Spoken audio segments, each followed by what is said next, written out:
Welcome everyone, my name is Gregor Schill and today I will guide you around the lab on Interlagos in the wonderful M4 GT3 as you see. And the quali lap as always, or flying lap, starts already in the last corner, so we try to here have a late apex so we can go early on the power and floor the car, run wide. And now it's just all about really driving the line, which has a smallest amount of steering lock applied, so we just can maximize the top speed, of course. And when we arrive now on the start finish straight, we already try to hover to the outside of the corner, let's say, and we brake just after the 50-meter board here. We stay really long in a straight line, and what we try to do is we try to essentially get a late apex, so we are able to cut a lot on the apex curb but still drive a tighter line like that. And you can use your throttle pedal essentially to flick the car slightly to the left, and then you also use the throttle modulation to throw the car with the steering into the right hander. Here you can cut actually a lot, so this is perfectly fine. Early as possible, still on the throttle, and generally you try to basically minimize the lift process when you go from the left to the right as much as possible, so your optimal scenario will be flat out. This is not possible, but you try to get as close as you can to that. Then you can run wide on the exit. Just be careful that you don't cut too much. Like this would be fine, this would be too much, right? And if you're really a pro, what you can do is here you can essentially put the left tire here into this dip on the left side of the curb, and this will help you to pull the car around and essentially help you to stay tight, which saves you time.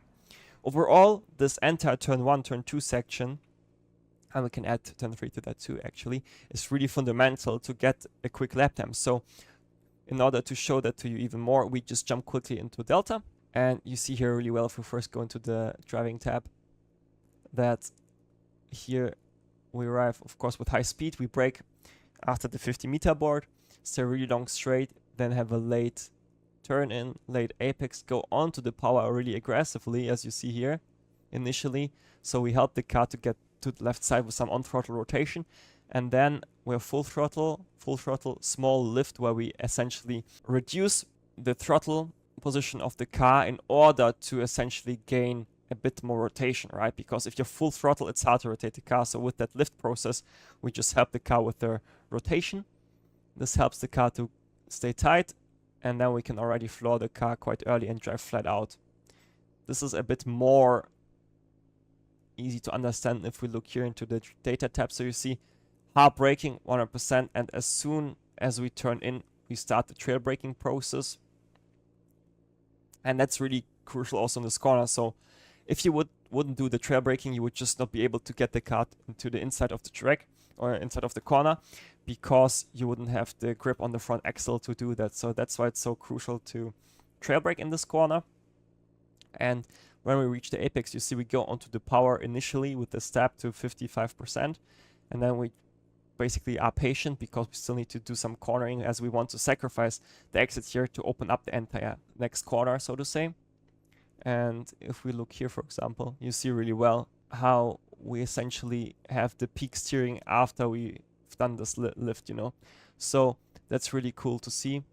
And then we essentially can floor the car even with that steering amount. It's pretty easy because we opened up the line as much. So even with the steering lock we have here, like those 25%, it won't really be an issue for us, as the exit is really nicely lined up from the compromise we did here in that section early on. So just what you should take away from here is really focus on the exit out of turn 1 instead of trying to carry a lot of speed and go wide on turn 1, right? So really open up turn 2 so you have a really nice and easy turn 3.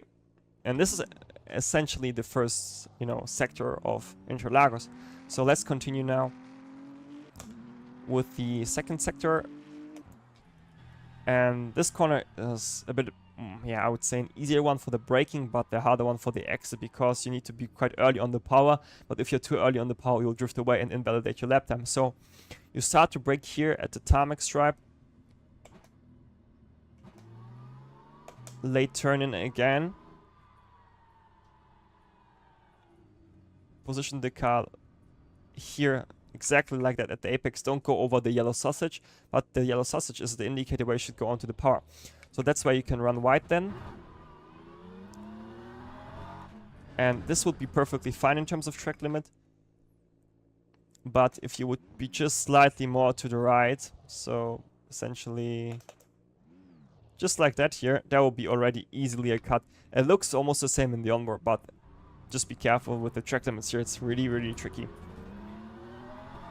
Here we try to stay tight. And now also one of the harder corners on this track. This double right-hander, if we want to call it like that. We need to open up the corner, of course, as much as possible. So we go here onto the left. And you see, if I just reverse slightly here, the Goodyear logo is our braking reference. So after we've passed that and it gets out of our view, that's we start to brake. And we position the car, as I said, here on the left side. Flick the car slightly into the corner and then only start to brake. Because, as you see, the corner is banked, so we want to get the car into this banking, as this will help us to carry higher speed through the entire section. And then it's important that you carry a lot of speed, so you don't try to brake really hard, because you need to have such high speed that you only are able to go onto the power now when the corner starts to open up again. If you go earlier than that onto the power, this means that you overstalled the corner.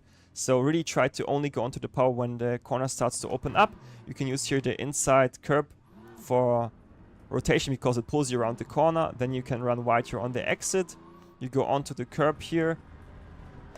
And before we continue with the next section, let's just also have a look quickly again into Delta, how we drive this long right-hander or double right-hander. So this is what I wanted to emphasize, right? You don't want to brake like as hard as you can because you need the speed through the entire section. This is why we essentially brake only to 60% and then trail deep into the corner to help the car get around. Then we have here a small braking tab again, which just helps the front to stay hooked around the inside. But you see only here, which is illustrated in the driving tab a bit better, only there where the corner starts to open up, as you see, this is where we go onto the throttle. If you would go here already onto the power, this would mean that you overstalled the car and you will lose time because then you need to lift here again where I'm still on the throttle. So now into this right-hander. As I said, we need to go here onto the curb.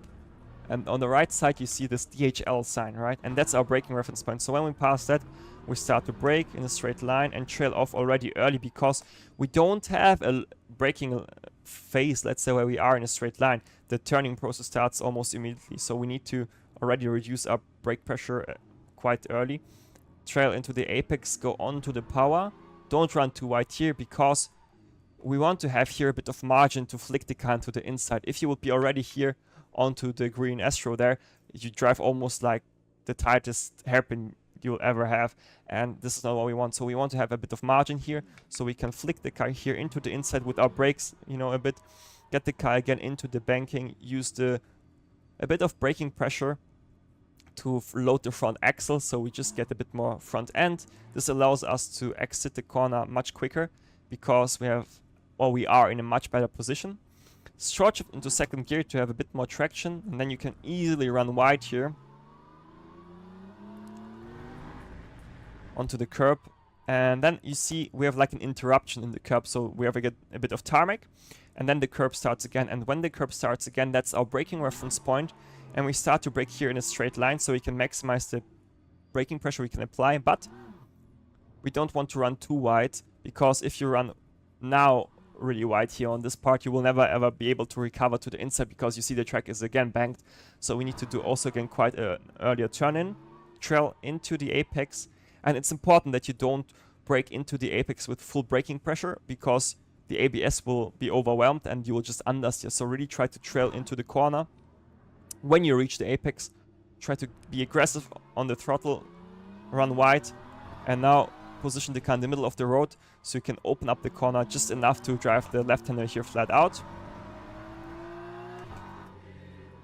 If you run here wide, make sure to just be in a straight line now on the entry when you start initially to brake. If you still need to bring the car too much over to the left, it can happen that because of the difference of grip on the tarmac here and on this green, grass, tarmac, Astro, whatever you want to call it, that you can lose the car on the entry because of the difference of grip.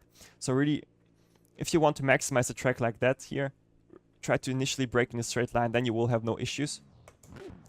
And when you trail here into the corner, also try to not cut too much like that. It doesn't feel wrong in the steering, but it's easily a cut, as you see.